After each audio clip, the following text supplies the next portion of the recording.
En esta edición de Estado Nacional contamos con una transmisión digital en paralelo, donde Felipe León conversa con los abogados constitucionales Marisol Peña y Tomás Jordán para responder las dudas de nuestros usuarios sobre las propuestas de nueva Constitución.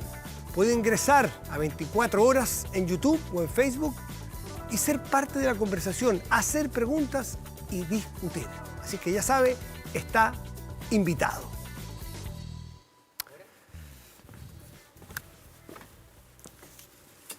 Y es el momento, aquí estamos, es el momento de iniciar nuestro espacio de debates. Como ya estamos acercando, nos quedan 4 semanas para que se decida, o cada uno de nosotros decida, qué le parece respecto de la propuesta constitucional que nos hizo la Convención. Y quiero presentar de inmediato a nuestros debatientes de esta noche, 2 exministros de Hacienda, 2 veces quien tengo aquí a mi izquierda, Nicolás Izaguirre. Gracias, Nicolás, por estar aquí. Buenas noches. Don Matías, buenas noches. Hola, Ignacio. E Ignacio Briones, exministro de Hacienda del gobierno del presidente Piñera. Muchísimas gracias a los dos, además académicos. Muchas gracias, Ignacio. Buenas noches, Matías. Gracias por la invitación y un placer estar con Nicolás siempre. Bueno, a ver, hablemos de realidad económica del país en función del texto que tenemos enfrente, ¿no? Alta inflación, creación de empleo complejo y a la baja, dicen algunos, el riesgo de recesión, lo dicen instituciones prestigiosas, que ponen entonces la economía en el centro del debate. ¿Cuáles son los elementos, a su juicio, más favorables o desfavorables, me imagino, de la propuesta constitucional para reimpulsar la economía chilena? Nicolás. Bueno, yo creo que el texto constitucional debiera, si lo discutiéramos en serio, tener relativamente poca incidencia en la economía de corto plazo. Sí, en términos del modelo de desarrollo que vamos a llevar hacia adelante, porque algunos dicen pone incertidumbre, pero no hacer la nueva Constitución, ya subimos lo que pasó en octubre del 19, ¿cierto? O sea, la incertidumbre está entre nosotros y el tema es canalizarla o tratar de enterrarla, de ponerla debajo de la alfombra. Ahora, uno puede tener opiniones más favorables o menos favorables, pero eso ya está con nosotros y no lo mezclaría con el corto plazo. Ya, pero esto se trata de largo plazo. Para el mediano y largo plazo, ¿qué es lo que ves tú como lo mejor que nos aporta este texto constitucional para el desarrollo de Chile? Bueno, fundamentalmente por eso es que estoy por el apruebo, porque creo que de alguna forma, con todos sus defectos, que ya vamos a hablar, el texto retoma una tradición que había quedado un poco atrás, que ha sido lo que ha acompañado a los países que se han logrado desarrollar, que es la combinación de un sector privado dinámico, con la protección de los derechos de propiedad, con un mercado que resuelve la mayoría de las decisiones económicas, pero junto a eso con un Estado social que va garantizando que los que se van quedando atrás, sobre todo los más jóvenes, que vienen de hogares más humildes, tengan una cancha nivelada y puedan entrar. Ese fue el gran consenso de Europa después de la posguerra, porque efectivamente en los albores del capitalismo, no obstante que derrotaron la monarquía absoluta, son temas que me gustan mucho a mí y que significaron un desarrollo muy fuerte en siglo XIX y comienzo del XX, se produjo una gran concentración de la riqueza y los europeos se dieron cuenta que la parte social del Estado debía estar presente. A nosotros yo creo que esa parte social se nos involucionó con Ese es el aporte de tu juicio. Sí. Ignacio, la misma pregunta en tono distinto, naturalmente, tú estás por el rechazo. ¿Qué desfavorece a que en el largo plazo Chile recupere su dinamismo económico? Bueno, yo voy a partir suscribiendo algo que dijo Joe Ramos, académico de la Universidad de Chile, donde está Nicolás, tremendo economista, expresidente de la Comisión Nacional de Productividad. Y Joe Ramos dijo que no veía en la Constitución nada que impulsara que fuera pro inversión. Y yo tiendo a coincidir con aquello. La palabra crecimiento económico no aparece en el texto, no hay un énfasis de desarrollo, de inversión, de crecimiento, y creo que eso es lo primero. Lo segundo, y esto lo hemos hablado con Nicolás muchas veces, estuvimos en la FEN esta semana debatiendo y estamos de acuerdo en este punto. Creo que no podemos mirar la economía, la necesidad de mirar a futuro, de desarrollarnos, aprovechar las oportunidades increíbles que tenemos como país, desligándolo de lo que es el sistema político. Y yo sé que es una palabra lejana para muchos, pero para que se entienda, el sistema político es el que está encargado de intermediar, de hacer reformas de largo plazo que aumenten la productividad, que hagan reformas sociales, que incentiven la inversión y el crecimiento, y para eso necesitamos grandes acuerdos. Y el problema que tiene nuestro sistema político hoy día, y usted señora, usted señor lo sabe porque lo ve a diario, es que vemos a los políticos tironeados, peleando todo el día, en vez de avanzar y lograr acuerdos. Y eso no es porque sean buenos o malos, sino porque tenemos malas reglas que no incentivan la colaboración, los acuerdos. Y lamentablemente el sistema político de esta Constitución empeora ese problema. Yo me atrevo a decir con mucha propiedad que con estas reglas del sistema político vamos a ver más pelea entre políticos, menos acuerdo y menos posibilidad de hacer esa reforma que tiren el carro al crecimiento y que garanticen derechos sociales.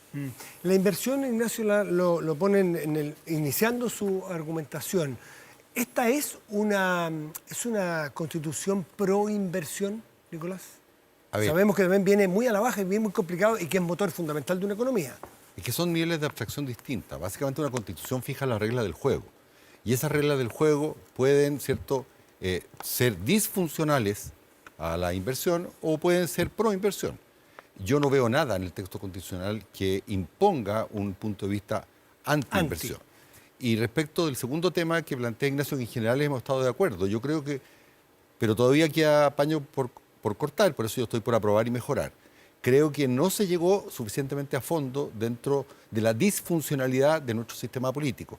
Y si bien no estoy de acuerdo con Ignacio en que lo que emana del texto sea un sistema político aún más disfuncional que el actual, que lo vivimos y lo sufrimos ambos, no avanza suficientemente. Ya podemos entrar en qué cosas yo haría para mejorarlo. Economistas que han sido concertacionistas, que es el lado que tú has estado tradicionalmente, Joe Ramos, uno de ellos, René Cortázar, otro de ellos, han hablado de que esto es muy contra la inversión, incluso que no la favorece. ¿Tú en principio ves algo de eso? ¿Ves riesgo ahí? No lo veo, creo que hay sobreinterpretaciones a partir de frases aisladas. ¿Qué ves pro inversión? Para que después Ignacio pueda... A ver, tú, ¿por qué podría ser anti-inversión? A ver, ¿qué veo pro inversión? Veamos la parte positiva. ¿Qué ves pro inversión? Lo que los países hoy desarrollados, hicieron después de la Segunda Guerra Mundial, en lo que se llama el Estado Social Democrático de Derecho, fue básicamente decir, el mercado muy bien, asigna la mayoría de los bienes y servicios. Pero cuestiones que son fundamentales para desarrollar tu proyecto de vida, para que todas las personas, independientemente de donde hayan nacido, puedan aportar, puedan ser productivos, puedan ser ingenieros, puedan ser innovadores, tú necesitas que el Estado empareje la cancha. La Constitución de hoy día te impide emparejar la cancha porque privilegia completamente el interés privado por el interés social. A mí me tocó personalmente intentar llevar varias leyes adelante que terminaban rechazadas por el Tribunal Constitucional. Entonces, yo creo que la probabilidad, no es un hecho cierto, la probabilidad de que tengamos un sistema educativo parejo, de que tengamos un sistema de salud parejo, que tengamos acceso a bienes para todos, indispensables para desarrollar tu proyecto de vida, son más fuertes en este nuevo texto que en el actual. Ahí están, me imagino, de los derechos sociales que tú estás esbozando, ¿no? Ignacio, los derechos sociales, según la experiencia que ustedes tienen habiendo administrado la hacienda pública, la billetera de Chile, como se dice, ¿es posible cumplirlos cuando están puestos ahí? ¿Ustedes lo ven factible? Depende cómo... Por ejemplo, aparece el derecho a la vivienda digna y adecuada, ¿no es cierto? Eso es en el artículo 51. Pero sale allí, ¿se pueden garantizar? Depende cómo estén puestos, porque si uno apela, por ejemplo, a las constituciones de los países nórdicos, que solíamos tener como modelo en materia de derecho social, lo que pone son orientaciones sociales de derechos, son indicaciones, recomendaciones fuertes al legislador para que la política pública se dirija hacia allá. Y creo que ese es el norte de los derechos sociales.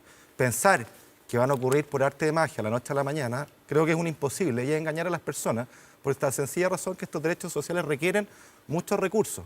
Economistas respetados han calculado el costo de la Constitución entre 9 puntos del PIB, 14 puntos del PIB, y obviamente que esto tiene que ser gradual.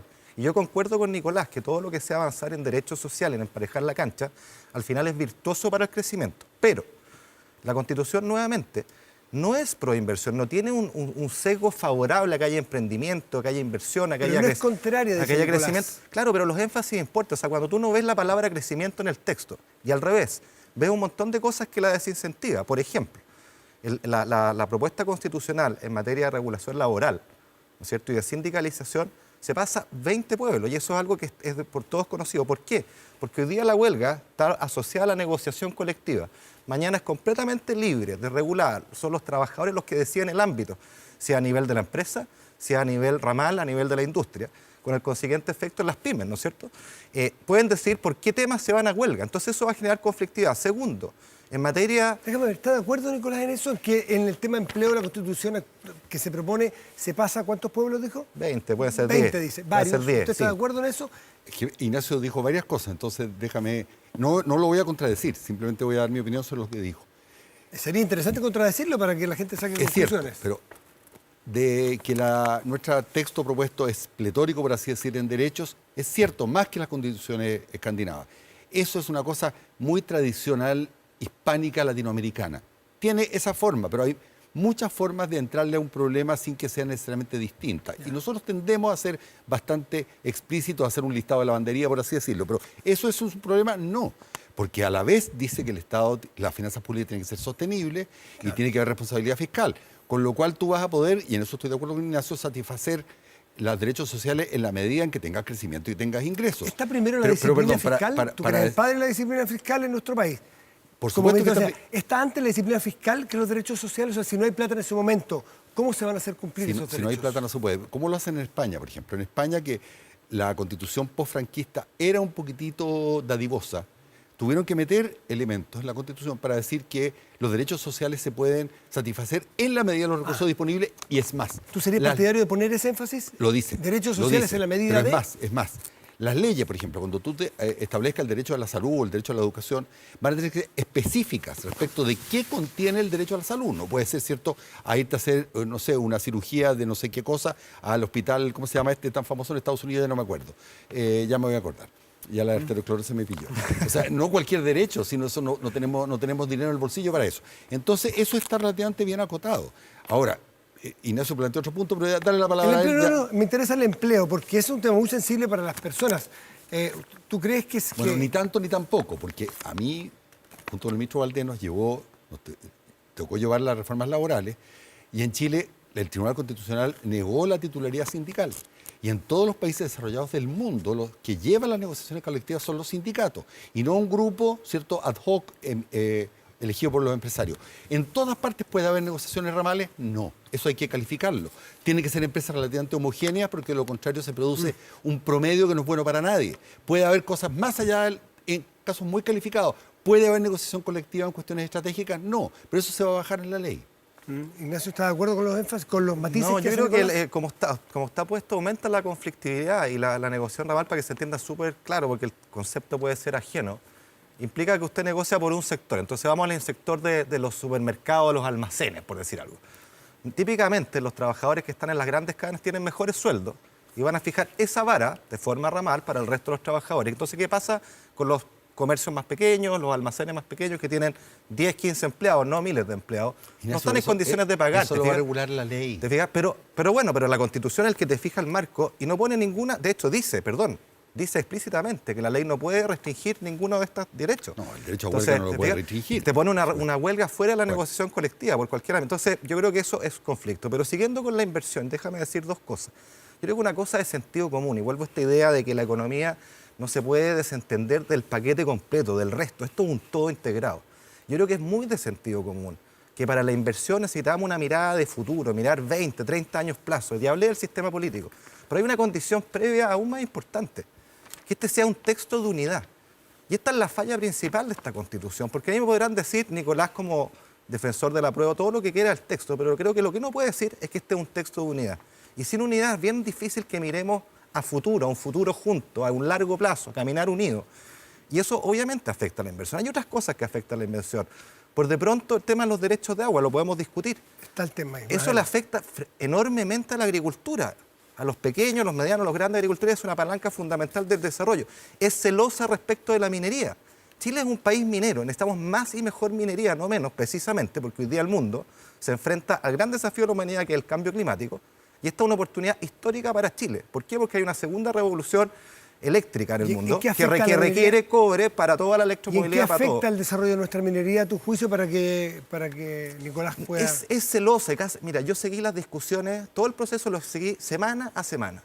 Y Nicolás estará de acuerdo conmigo que había un celo, y hasta el día de hoy, esta idea del extractivismo, del rentismo, es algo peyorativo, circunstancia que nosotros deberíamos estar orgullosos de nuestra minería. Y la pregunta es cómo tener más y mejor minería, más verde, más sustentable, no menos. Y cómo nos colgamos de esta revolución eléctrica, en el cual podemos ser tremendamente ricos. Nuestro cobre es fundamental para eso y para combatir el cambio climático, al mismo tiempo que ser el centro del mundo en desarrollo de energías limpias. ¿Puntualmente en qué afecta? A ver, Disculpe, pero Nicolás, puedo pero yo- ¿en qué? Bueno, Para los que- derechos para que haya mineros, contradicción. los derechos mineros se precarizan respecto a lo que existe hoy día. No quiero decir que quedan en la nada, pero bajan un Se nivel, lo precarizan. mismo que los Eso derechos quería de saber, agua. a ver si está de acuerdo. Yo creo que se equilibran. Que cuando comenzamos con un listado de cosas y no hay posibilidades de entrar en detalle, no te estoy contradiciendo a ti, además con Ignacio ya hemos debatido y nos llevamos bien. Juegue. Partamos por la cosa laboral. Si el tema de la negociación ramal fuera el fin de Occidente y termináramos, cierto, no sé, en el estatismo más... bueno, la negociación ramal es permitida virtualmente en todos los países desarrollados del mundo, pero se va estructurando conforme corresponda o no corresponda. Entonces, ¿para qué levantamos cucos? Eso es posible.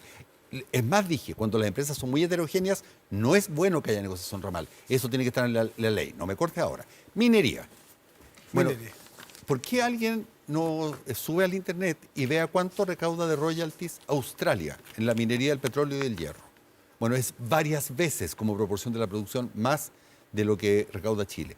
¿Qué tipo de código minero tiene Australia? El mismo que está planteando este nuevo texto constitucional. Y que no hay propiedad, porque la propiedad es inalienable de todos los chilenos. ¿Por qué? ¿Soy yo contrario a la minería privada? Nada, para nada. El extractivismo lo encuentro una lesera. Nosotros tenemos, como Australia exporta el 80% de su exportación en un país desarrollado de commodities. Poco royalty, dices tú.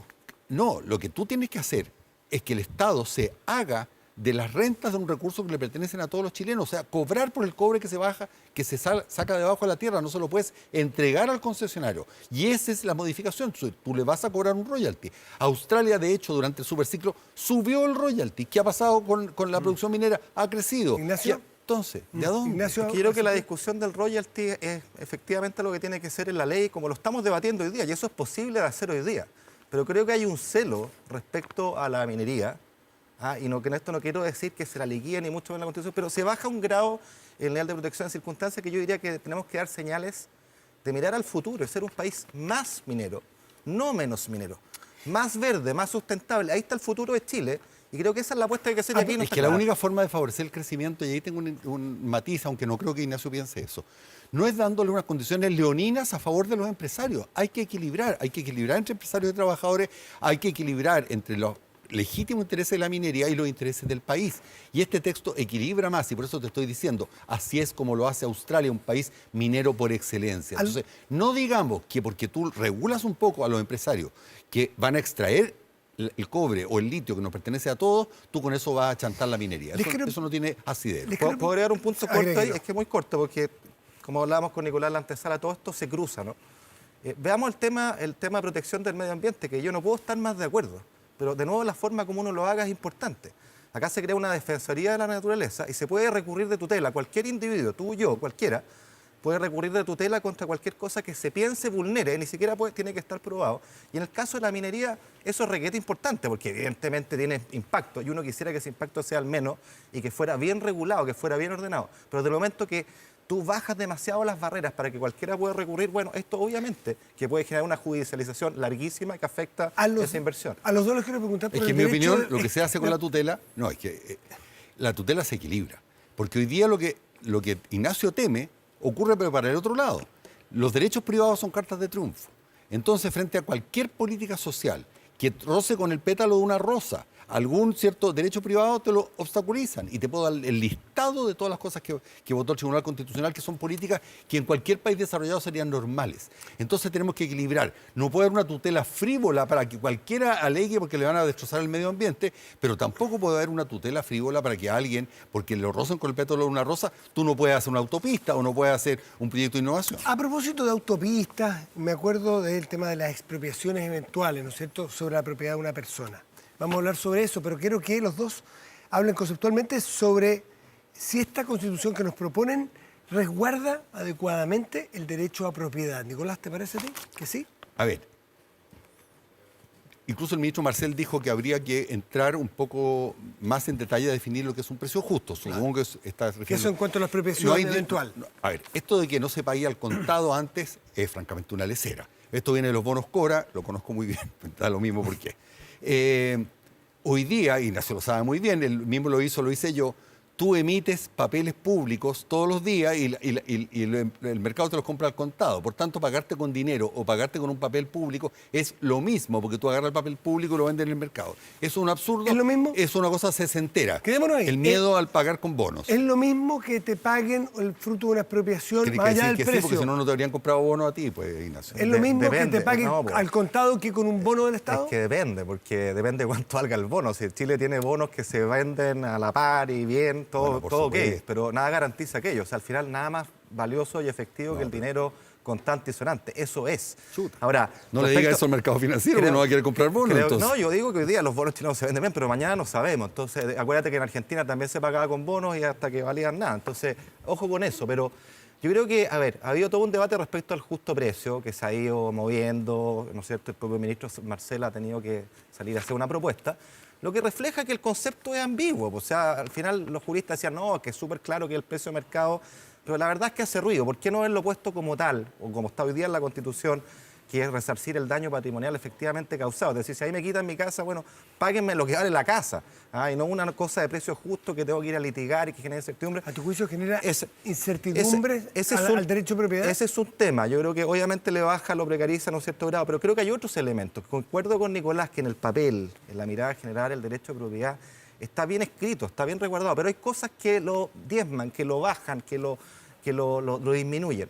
El tema de los derechos de agua, yo no quiero decir con esto que uno tenga propiedad sobre el agua, pero cuando le bajas a hacer autorizaciones administrativas, sujetas a discrecionalidad, y sobre todo, dices que no se pueden transar de ningún tipo, ni arrendar, ni vender, creo que tenemos un problema. El tema minero ya lo dije, el tema de recurrir de tutela creo que también le baja un grado a la capacidad efectiva que uno puede hacer respecto a su derecho de propiedad, no porque esté en contra de que haya protección al medio ambiente, por favor, eso no es el punto. El punto es que puede ser discrecional, puede ser largo y puede ser un Tocaste camino tortuoso. muchos temas en uno y es importante parar. Por ejemplo, tú dices que para ver qué es lo que piensa Nicolás, que está por el apruebo, lo del precio justo, ¿te calza como está puesto o debió haber sido, por ejemplo, el precio o el daño efectivamente causado con una expropiación? Tres cositas.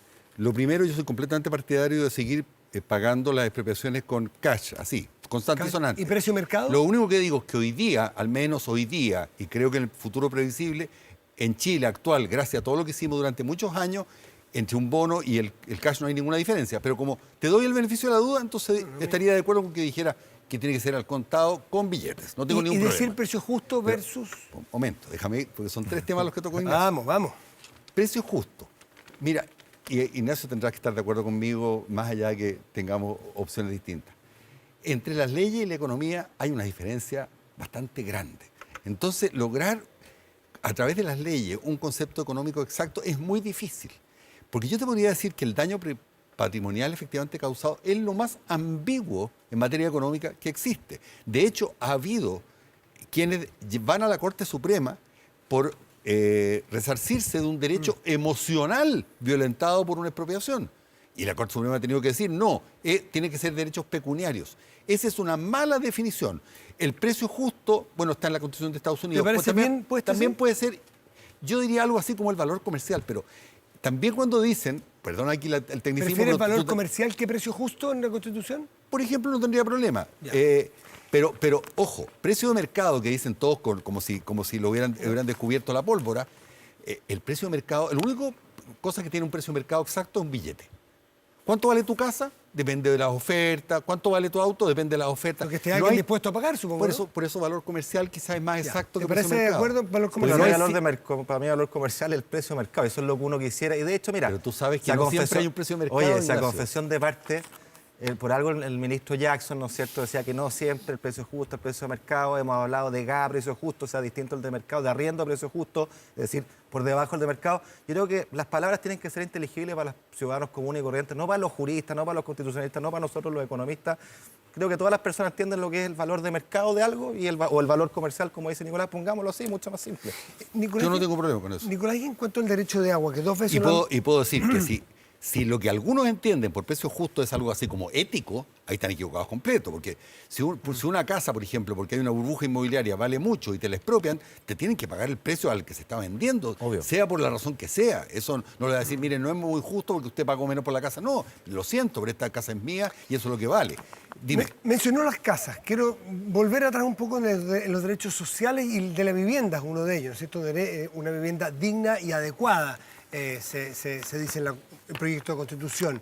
¿Cómo se financian? A ver, Ignacio Briones y Nicolás Ezequiel, ¿cómo se financia el catálogo de derechos expuestos a la Se Constitución? financia de forma gradual, necesitamos que el país crezca, necesitamos recaudar impuestos, necesitamos hacerlo de forma seria y yo creo que Nicolás, hay que agradecerle siempre que fue el creador de la regla fiscal que tenemos hoy día en Chile, que básicamente lo que dice, señor, es si usted quiere gastar más para siempre, tiene que tener más ingresos para siempre. ¿Ya? Gastos permanentes, ingresos permanentes. Esa es la regla de oro y es la forma responsable de hacerlo. Ahora, si se entiende que los derechos sociales tienen que ser garantizados en tiempo y forma mañana, eso es un espejismo, le están mintiendo.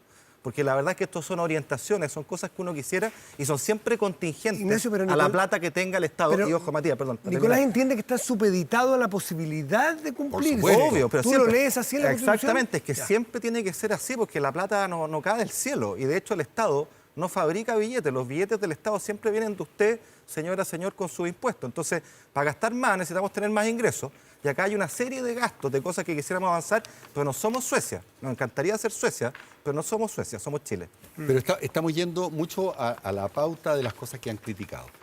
Déjame decir una ¿Qué cosa. es lo que genera No, no, controversias sí, para sí. ver blancos y negros? Estoy muy bien con lo que estás planteando, Matías, solamente déjame hacer mi punto.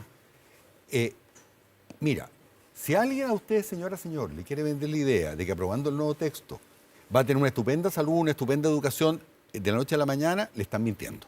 O sea, soy honesto en eso. Estoy diciendo, va a posibilitar unas políticas públicas mejores, en mi opinión. Pero si alguien le dice que con esta Constitución el Estado va a quebrar porque le van a tener que pagar absolutamente todo lo que quiera todas las personas, también le están mintiendo. Lo que posibilita es que efectivamente se instalen estos derechos sociales. ¿Por qué? Y ese es mi punto fundamental. Porque hoy día la Constitución impide que tú no tengas una educación segregada, impide que no tengas una salud segregada. La segregación que hoy día existe es producto de que se le entregó al mercado la forma de asignar los derechos de salud y los derechos de educación. Y con eso el país no se va a poder desarrollar, porque depende de la suerte que tengas donde naciste, la posibilidad que tú vas a tener de aportar. Hay un tema que es que... ¿Puedo complementar algo corto? Sí, porque tenemos un tema de un minuto, por Sí, favor. es súper corto, porque es muy importante lo que dice Nicolás y estamos de acuerdo. O sea, quien diga que mañana, como está en alguna franja, va a cambiar, va a vivir en el paraíso, son mentiras. Y las personas lo saben porque son mucho más inteligentes que nosotros. Acá los derechos sociales son orientaciones y hay que ir para allá, ¿ah? Pero hay que financiarlo y para financiarlo necesitamos crecer. Y yo vuelvo a un punto, se requiere también acuerdos y voluntad política, porque una cosa es que esté en la Constitución y lo otro es que tenemos que bajarlos a leyes. Y esas leyes requieren acuerdos. Y con el sistema político que tenemos, con el tironeo de izquierda a derecha que hemos tenido, no logramos ir para adelante. Y esta Constitución lo va a hacer aún peor, esas reglas van a ser más difíciles. Entonces, creo que de lo que se trata, Matías, y acá hay un acuerdo, es que en el camino del rechazo vamos a tener nueva Constitución y queremos darnos una chance de tener una buena nueva Constitución que una a los chilenos y donde haya acuerdo, que no lo había hace 5 años, yo creo que es justo reconocerlo, es el tema de los derechos sociales. La propia centro-derecha lo ha dicho con toda claridad y yo me alegro que estemos de acuerdo en eso porque da esperanza que podamos avanzar en ese punto, pero con una buena Constitución Ignacio que no es la Briones. nuestra. Nicolás Matías, déjame decir Ezequiel. esto no es teoría. A mí me tocó llevar un proyecto de ley para que hubiese un fondo solidario de salud y evitaran la declaración de salud que te discriminen, lo rechazó la derecha.